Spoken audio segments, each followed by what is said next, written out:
du prix du livre AL 2021, Jean-François Beauchemin pour La Source et le Roseau.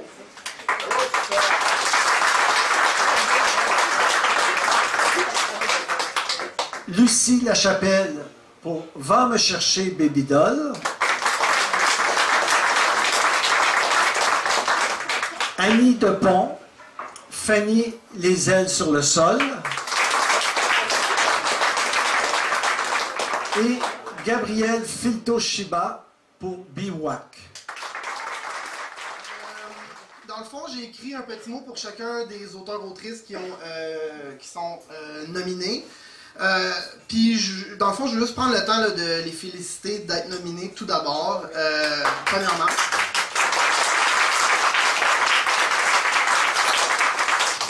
T'sais, être écrivain, écrivaine, écrire un livre, c'est déjà une victoire.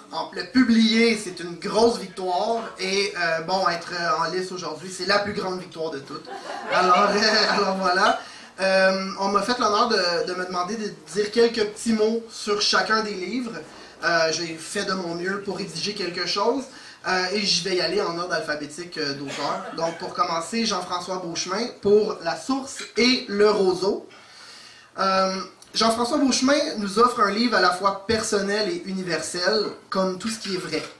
Il nous prouve une fois de plus sa virtuosité comme écrivain et le soin qu'il prend, tel un Flaubert québécois, à rendre chaque phrase, chaque petit chapitre et par extension chaque livre une œuvre travaillée, belle, raffinée.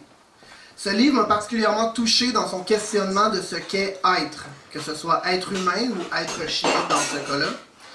La réponse n'est jamais définitive, mais ce livre nous permet de suivre un guide éveillé dans cette recherche. Je vais vous avouer quelque chose.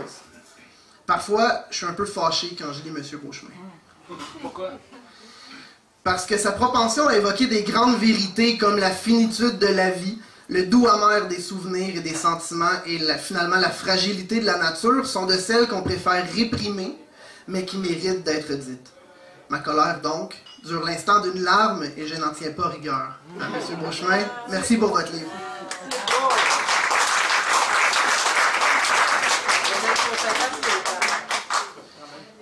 Le prochain livre est Annie Depont, Fanny les ailes sur le sol. Pardon.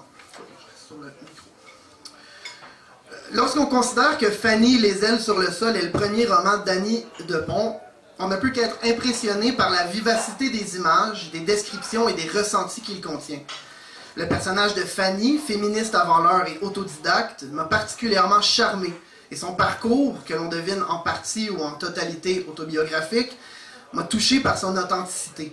On ressent les émotions de l'enfant qui devient une femme, on touche, comme l'autrice, les souvenirs dont le vague est teinté de couleurs vives, d'images évanescentes et de musique. Ce texte, un peu comme la Madeleine dans La recherche du temps perdu, m'a fait exploser en moi certains de mes propres souvenirs d'enfance. C'est comme si le roman de Madame Depont ouvrait une porte secrète sur des images que mon inconscient caressait doucement depuis des décennies. Quelle aventure que la littérature! Pour terminer, il est indéniable que le futur d'écrivaine de Madame Depont est lumineux et que nous avons bien hâte de plonger dans d'autres récits aussi captivants et qui, on l'espère, feront surgir en nous d'autres images douces de notre passé. Merci pour votre livre.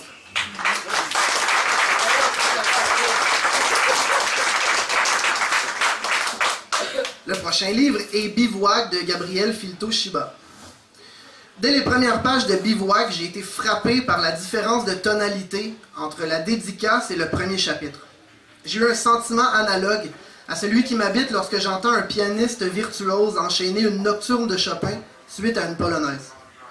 Le récit lui-même est bouleversant, poignant et juxtapose la violence à la douceur avec une grâce étonnante. J'ai ressenti en mon cœur les douleurs de notre planète, en résonance directe à celle des personnages principaux. Les sillons laissés par les tragédies humaines sont des microcosmes des sillons percés dans l'étreinte maternelle de la Terre. Et c'est dans l'amour que se dévoile le véridique espoir de l'existence commune. La richesse pédagogique de ce texte se marie au pur émerveillement de l'autrice face à la nature, dans une fresque à la fois apaisante et instigatrice d'un engagement envers notre planète et tout ce qui la peuple. Je félicite Gabriel Filto-Shiba de mettre son don littéraire au service de notre mère nourrice et l'enjoint de ne jamais arrêter ce militantisme de survie. Merci pour votre livre.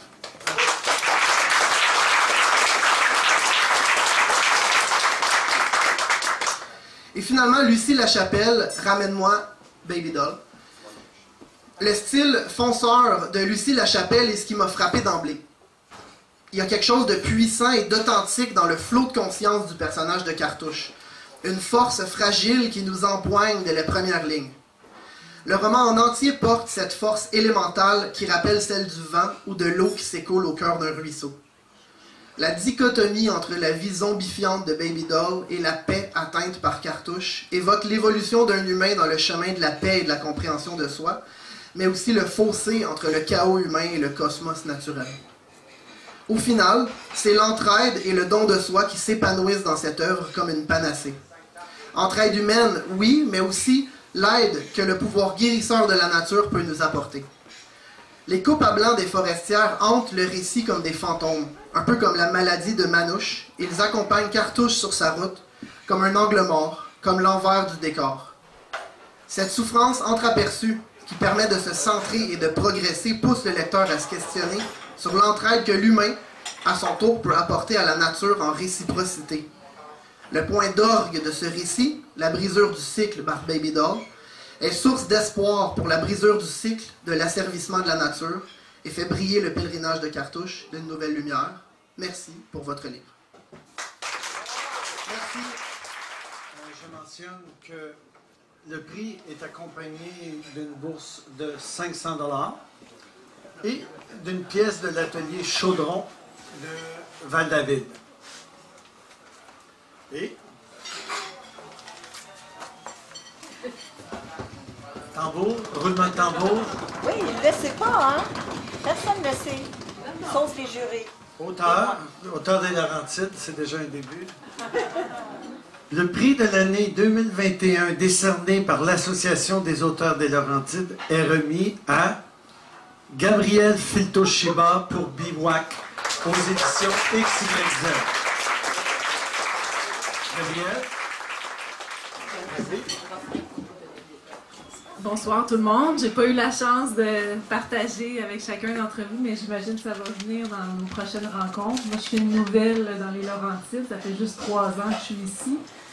Mais je suis très touchée ce soir parce que c'est un bel accueil, c'est une belle reconnaissance régionale et amicale. Et j'ai rencontré Roxane, Martine.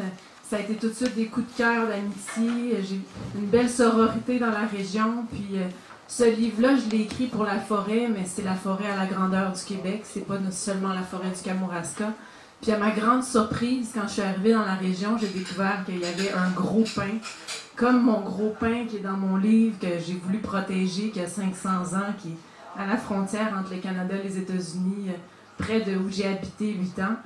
Et pas très loin d'ici, à Saint-Adèle, il y a un arbre de la même, du même âge. Puis je suis allée lui rendre visite. Puis ça m'a fait du bien parce que, autant que j'étais triste d'avoir quitté la forêt où j'ai habité, mais je me suis rendu compte que je pouvais retrouver cet amour-là des arbres et de la nature partout. Et fait que merci beaucoup pour ce prix-là. C'est vraiment merveilleux. C'est mon premier.